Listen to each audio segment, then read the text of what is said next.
يا تيتا أخدنا إيه النهاردة في مدارس الأحد؟ أخدت إيه؟ أخدنا درس لا تخف. وعارفة يا تيتا إني جيت في الكتاب المقدس كم مرة؟ كام مرة؟ 365 مرة بعدد أيام السنة. يعني ربنا بيقول لنا في كل يوم ما تخافش.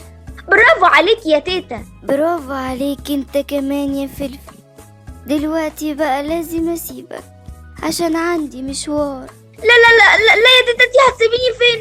أنا بخاف أقعد لوحدي. مش ربنا قال لنا لا تخف 365 مرة في الكتاب المقدس؟ ليه دلوقتي خايف تقعد لوحدك؟ لا يا تيتا، ده موضوع تاني خالص. يا فلفل، انت فكرتني بحاجة حصلت زمان خالص.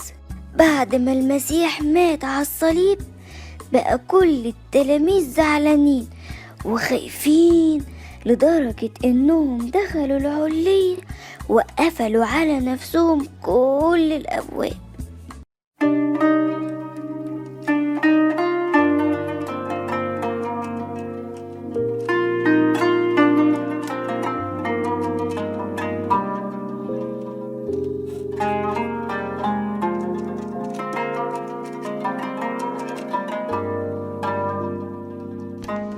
أنا خايف.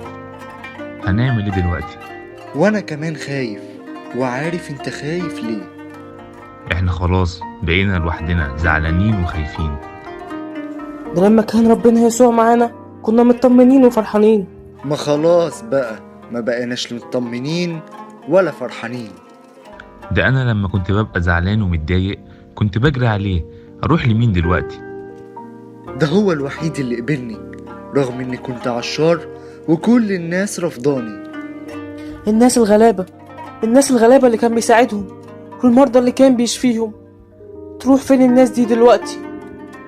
ده عمل كل حاجة حلوة.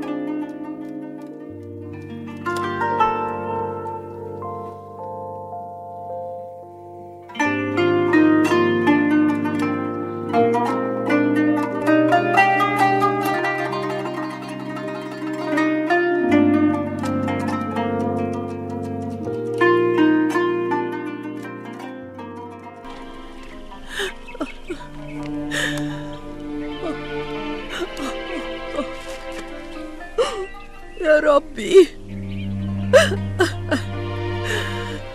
أنا صدقت الراجلين اللي قالوا إنك حي. لماذا تبكين؟ من تطلبين؟ لو كنت حضرتك اللي أخدت جسده، من فضلك قولي أنت وديته فين؟ يا مريم، معقولة؟ ربي، لا تلمسيني يا مريم، لأني لم أصعد بعد إلى أبي، ولكن اذهبي إلى إخوتي وقولي لهم إني أصعد إلى أبي وأبيكم وإلهي وإلهكم.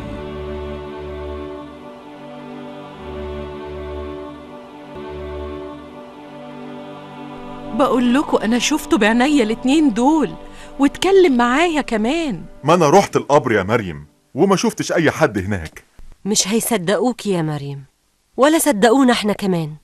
فضلنا طول النهار نحاول نقنعهم. احنا ما نقصدش حاجة.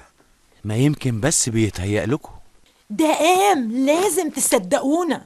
أنا من كل قلبي بتمنى صدقكم.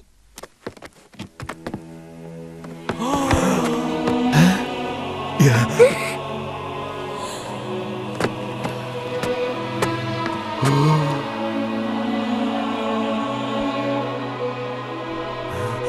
سلام لكم. انت يسوع؟ شوفوا ايديا ورجليا، جسوني هتعرفوا. الروح ملوش لحم وعظم، وانتوا شايفيني قدامكوا اهو.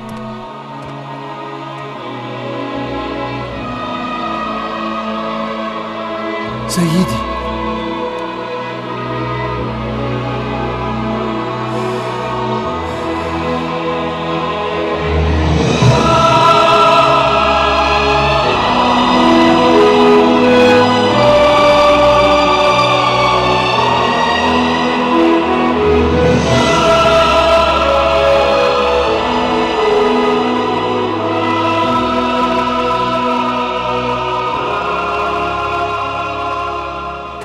ياه يا رب، انت قمت من الموت؟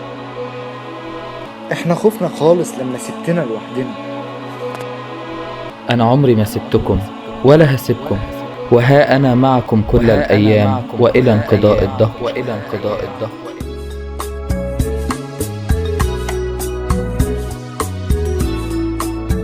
شفت يا فلفل، طول ما ربنا معانا نقدر نغلب أي خوف جوانا. خلاص بقى يا تيتا، انا عرفت ان ربنا موجود معايا حتى لو هتمشي وتسيبيني لوحدي. طيب دلوقتي أنا هسيبك عشان ورايا المشوار بتاعي. باي باي يا تيتا. ليه يبقى الخوف جوانا ويسع موجود؟ ده في كل دقيقة معانا